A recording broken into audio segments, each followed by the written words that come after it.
اور حکومت کے داخلی راستے فیض آباد انٹرچینج پر مذہبی جماعتوں کا دھرنا 16ویں روز میں داخل ہو گیا۔ اسلام آباد ہائی کورٹ کے واضح احکامات کے باوجود بھی وفاقی حکومت اس دھرنے کو ختم کرنے کے لیے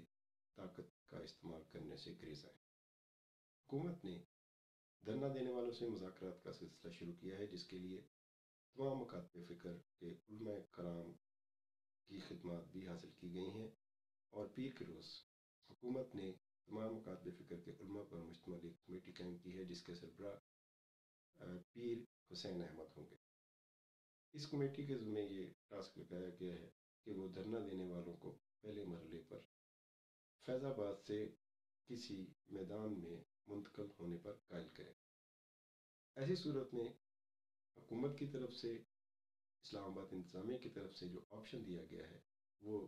اسلام آباد کا پریڈ گراؤنڈ ہے، جہاں پر پیپلز پارٹی نے 5 دسمبر کو اپنی گولڈن جوبلی تقریبات کے انعقاد کا اعلان کر رکھا ہے۔ اور اگر یہ دھرنا فیض آباد چوک سے پریڈ گراؤنڈ میں شفٹ ہوتا ہے تو پیپلز پارٹی کی تقریبات تہوالہ ہو کر رہ جائیں گی اور انہیں اپنے انتظامات کسی دوسری جگہ کرنے پڑیں گے۔ دوسری طرف آج وزارت مذہبی امور میں تمام مکاتب فکر کے علماء کے سامنے وفاقی وزیر قانون زاہد حامد نے اپنا موقف پیش کیا ہے۔ اس موقف کے حوالے سے جو باتیں سامنے آئی ہیں اس کے مطابق زاہد حامد کا کہنا یہ ہے کہ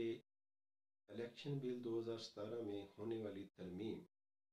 کے ذمہ دار صرف وہ نہیں ہیں بلکہ اس کے ذمہ دار کوئی اور لوگ بھی ہیں۔ اپوزیشن کے اہم لیڈر شیخ رشید نے زاہد احمد اور انوشا رحمان کو اس کا ذمہ دار قرار دیا، مگر راجہ ظفر الحق جو کہ اس کمیٹی کے سربراہ ہیں جس کے ذمہ یہ کام سونپا گیا تھا کہ الیکشن بل 2017 میں ختم نبوت کے حوالے سے جو شکیں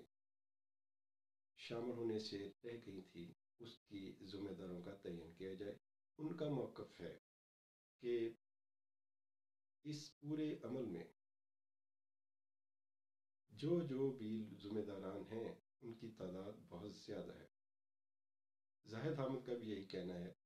کہ الیکشن بل 2017 صرف وزارت قانون کی کارروائی نہیں ہے۔ واضح رہے کہ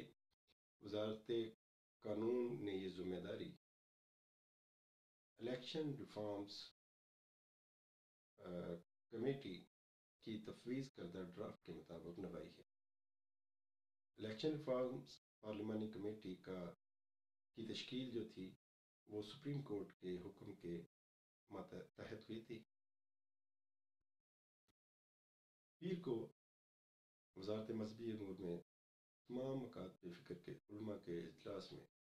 وفاقی وزیر قانون زاہد حامد نے اپنا موقف پیش کیا۔ زاہد حامد کے قول الیکشن بل 2017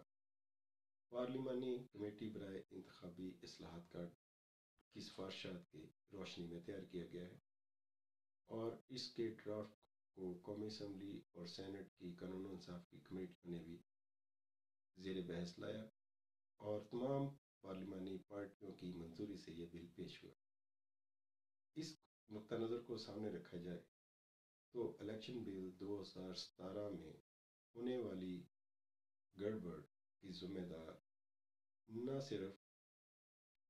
پارلیمانی کمیٹی برائے انتخابی اصلاحات، سینٹ کی قائمہ کمیٹی، قومی اسمبلی کی قائمہ کمیٹی اور قومی اسمبلی اور سینٹ کے تمام اراکین اس کے ذمہ دار ہیں، جنہوں نے بغیر دیکھے، بغیر پڑھے، بغیر غور کیے اس بل کی حمایت میں ووٹ دیا۔ واضح رہے کہ دھرنا دینے والوں کے ایک حامی مولانا اللہ بسایہ نے اسلام آباد ہائی کورٹ میں الیکشن بل 2017 کو چیلنج کر رکھا ہے، اور اس پر اسلام آباد ہائی کورٹ نے الیکشن بل 2017 معطل کر دیا اور اس پر حکومت سے 14 دن کے اندر رپورٹ طلب کر رکھی ہے۔ حکومت کی طرف سے اس گڑبڑ کی تحقیقات کے معاملے کو طوالت دی جا رہی ہے، اور اس طوالت کے تناظر میں آنے والے دنوں میں 14 دن کے اندر، خصوصاً 14 دن کے اندر جو اسلام آباد ہائی کورٹ نے دی ہے، اگر حکومت کوئی مثبت جواب ہائی کورٹ میں پیش نہیں کرتی تو از خود اسلام آباد ہائی کورٹ بھی کوئی کمیشن تحقیقات کے لیے تشکیل دے سکتی ہے، اور اگر اس کمیشن میں یہ ثابت ہو گیا کہ تمام پارلیمانی پارٹیاں اس انتخابی بل 2017 کی ڈرافٹ کی منظوری میں کی ذمہ دار ہیں، تو پھر یہ پوری پارلیمنٹ ہی سوالیہ نشان بن جائے گی، اور اس کی ذمہ داری پارلیمنٹیرین کے اپنے لیے ہوئے حلف کے مطابق وہ خود ہی اس کے ذمہ دار ہوں گے اور اس کے قصوروار تصور ہوں گے، اور اگر عدالت نے اس معاملے کو سنجیدگی سے لیا اور اس پر کوئی کمیشن بنا، تو اس پوری پارلیمنٹ کی نااہلی کا معاملہ بھی درپیش ہو سکتا ہے۔ جب شیخ رشید احمد یہ کہتے ہیں کہ وہ سوچ رہے ہیں کہ مستعفی ہو جائے، اور تو اس سے یہ واضح ہے کہ شاید انہیں بھی اندازہ ہے کہ آنے والے دنوں میں پارلیمنٹ کے اراکین پر کیا بوجھ آ سکتا ہے۔ اب دیکھنا یہ ہے کہ آنے والے دنوں میں حکومت دھرنا والوں کو قائل کر سکتی ہے، پارلیمنٹ کو کسی بڑے چیلنج سے درپیش ہونے سے بچا سکتی ہے، یہ اس کا فیصلہ آنے والے دنوں میں حکومتی لایا عمل کرے گا۔ تاہم یہ معاملہ اب دکھائی دے رہا ہے کہ پارلیمنٹ کی تحقیقات یا حکومت کی تحقیقات سے کے ہاتھ سے نکل رہا ہے، اور یہ معاملہ اسلام آباد ہائی کورٹ کے کسی تحقیقاتی کمیٹی یا کمیشن کی طرف جاتا دکھائی دے رہا ہے۔